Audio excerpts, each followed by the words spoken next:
Which pitching prospects will make an impact in 2023? Find out next on Fantasy Baseball Today in 5.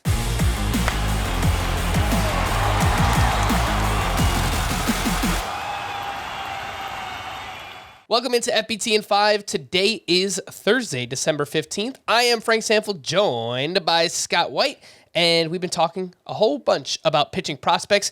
And just so you know, the top two for redraft leagues are probably Grayson Rodriguez, who I spoke about last week with the Welsh, and Hunter Brown, who I will be speaking about on Saturday with the Welsh. So let's talk about a few other names here, Scotty. Cade Cavalli with the Washington Nationals. Big fastball, lots of strikeouts, questionable control, which obviously could hurt your whip. What are you thinking about Cade Cavalli here in 2023?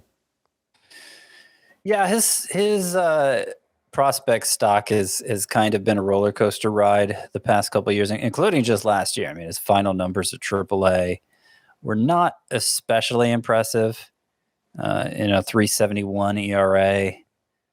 That's not going to get anybody too excited. But miserable start to the season for Cade Cavalli. Over his final 13 starts, actually, he had a 2.10 ERA at AAA. So pitched much more in line with what we expect from a top prospect. Didn't look great the one start he made in the majors, but seems to be a favorite for a rotation spot for the Nationals and has enough upside that I think you could justify taking a late round flyer on him. He's not one of the pitching prospects I'm most excited about, but the thing about pitching prospects is it's really hard to know ahead of time which ones are going to hit and become a major fantasy asset and which ones are quickly forgotten. Cavalli could go either way.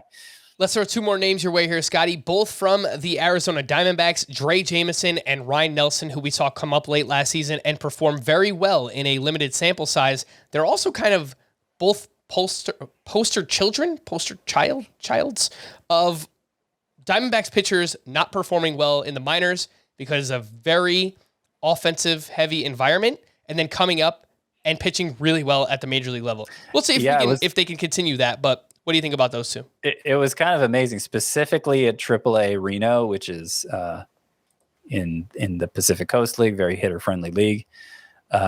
Ryne Nelson last year had a 5.43 ERA, and Drey Jameson had a 6.95 ERA. They come up and they immediately shut down the Dodgers and Padres. It just so happened that's the first team each of them faced, and look great in doing so. Drey Jameson's the one I have more confidence in. I think there's more strikeout potential there. I think he has a fuller arsenal. Ryne Nelson is very fastball dependent right now, but they're both the kind of pitchers you could draft late, especially in a points league where rosters tend to be deeper with starting pitchers. Jameson's the one I'm most excited about, though. All right, I've got two more pitchers from the same team, the Oakland A's, Ken Waldichuk and the newly acquired Kyle Muller. Ken Waldichuk, great minor league number, Scott, but kind of does it in a different way. He's got deception. Not really sure if that's something that translates as well at the major league level. Kyle Muller, big strikeout upside, but like Cade Cavalli, does struggle with control a little bit, so you have some question marks there. Are you looking to draft either one of these two late in 2023 drafts? Yes, but again, it's not like every single draft. It's more drafts where you go deeper into the pitching pool. They both have upside. Muller, I think I might be a little higher on him than the consensus. He never really got a fair shake with the Braves because they just always had arms ahead of him in the pecking order, but a lot of spin on the fastball, two good breaking balls capable of generating whiffs, and control was a big issue for him earlier for most of his minor league career, but at AAA last year, 2.7 walks per nine. That's something Kyle Muller can work with.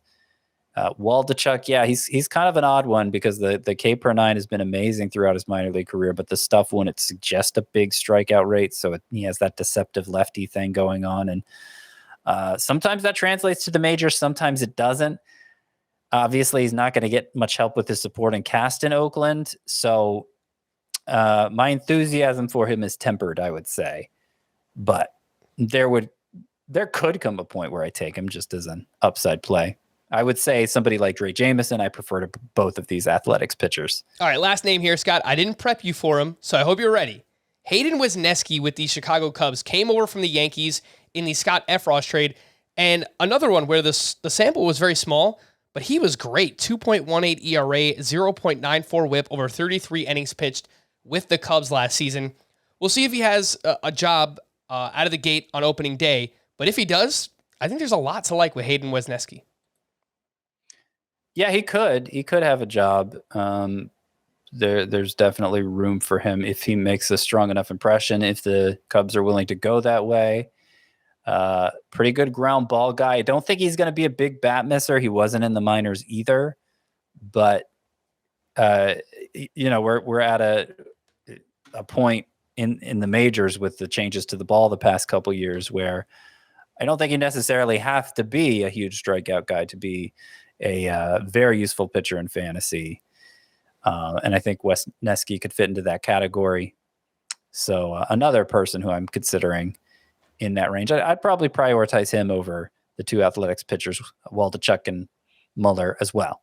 All right. For more extensive fantasy baseball coverage, listen to the Fantasy Baseball Today podcast on Spotify, Apple Podcasts, Stitcher, your smart speakers, or anywhere else podcasts are found. Thanks for listening to Fantasy Baseball Today in 5. We'll be back again on Saturday. Bye-bye.